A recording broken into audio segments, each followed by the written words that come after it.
Hello all. I hope you've had a good day. I have indeed. Golly, big jolly. I watched Candace Owens live. Oh, I'm following it. I am locked in when it comes to the unraveling of the entertainment, like Charlie Kirk. And I knew, it's all intertangled. And my little storyline's all involved in it too. It just is. It just is. Truth is truth. You can't run from that. You cannot run from that. There's a couple things I want to touch on. Something that really spoke to me in reference to her podcast today was in reference to what they're doing to our children and turning our children away from their parents. I got a little taste of that. I know a little something about that. I do indeed. Golly, and all those entangled in it know. 100%. 100%.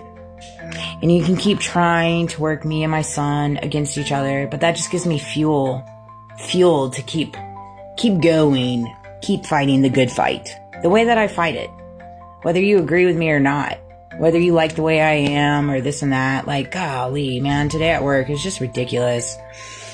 So many people gotta be so extra. It's just,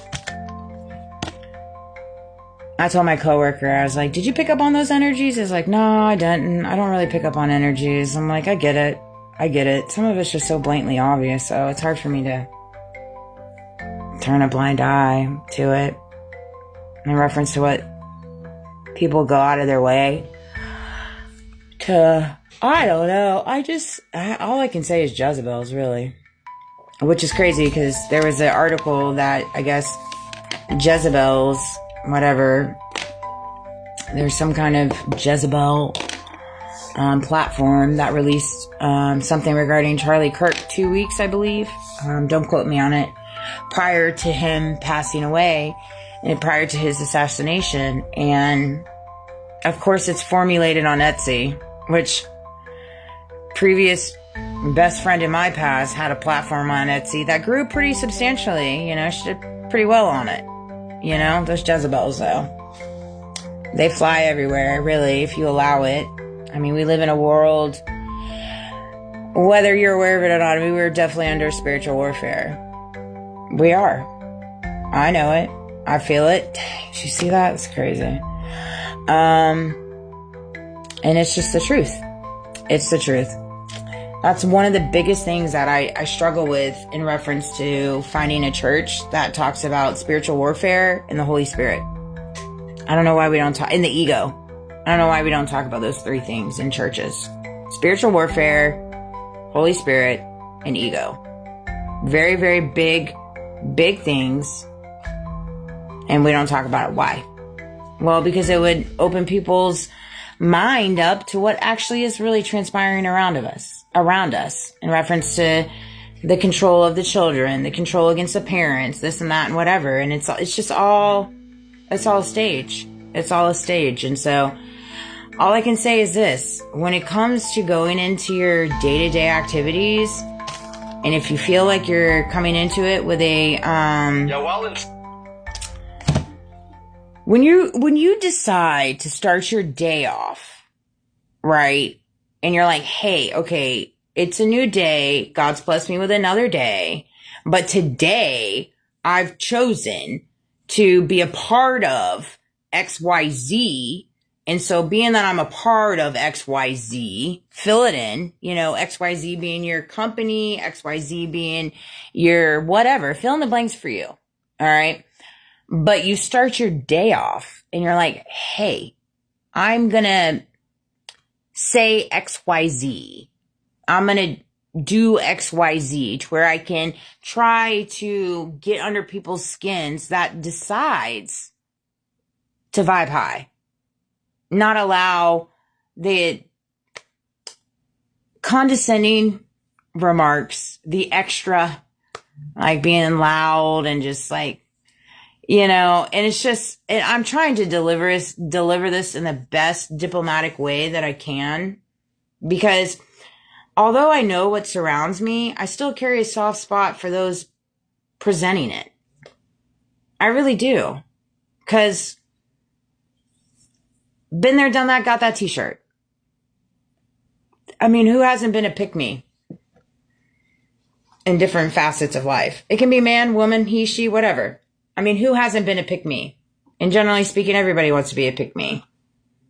Until you recognize that loving yourself is better than being a pick-me. And so I'm not sure where I'm going with this video. I'm just kind of flowing with it.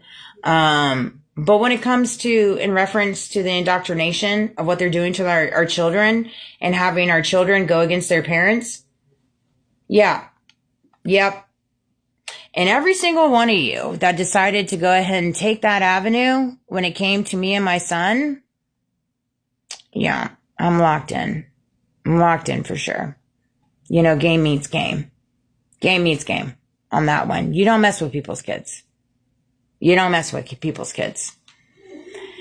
And that's what I told my coworker today. I said, that's the biggest issue. That's the biggest hurdle that I struggle with, is forgiving myself for not being the parent that my son deserved me to be throughout his 18 years, particularly the 8.5 years I gave to XYZ. And I take ownership in that. I was broken, I was unhealed, and I was easily controlled. Broken, unhealed, and easily controlled. And now I'm not. And it's a problem. But I'm very blessed and I'm very grateful for everything that I've walked through. Because I've learned a plethora of things that I can't even articulate in some ways. Like I told him, I was like, I wish I could just let people get inside this little nugget right here and just take a dance on how my mind operates. I really would. I would love that. I truly would. Because I have come to realize the 38 years that I went against my own mind, my own thoughts, my own feelings, my own perceptions, my own beliefs, my own heart, is when I was literally just battling myself. And then as soon as God came in, the Holy Spirit was like, phew, and I went through all my spiritual awakening and I started embracing who I am, how I feel, how I operate, how I talk, how I think, how I move, how I look. It's just when things started coming together for me by the grace of God. And everybody deserves to feel that way. And nobody should be shunned for however it is they're walking. Walking, talking, looking, presenting, whatever. And we've got to get away from the world that just spews so much hate and manipulation and condescending ways. It's just, that's what's landed us to where we're at today. And it would have to take a blind man not to realize that. Literally.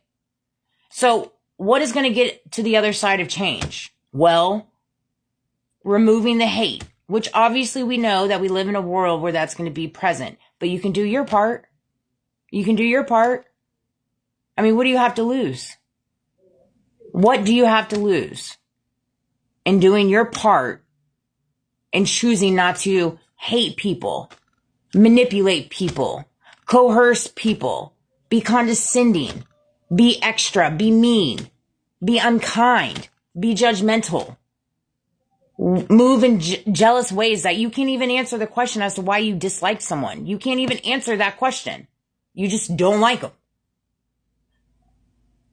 And then you label them the problem. I don't know about that. I don't know about that.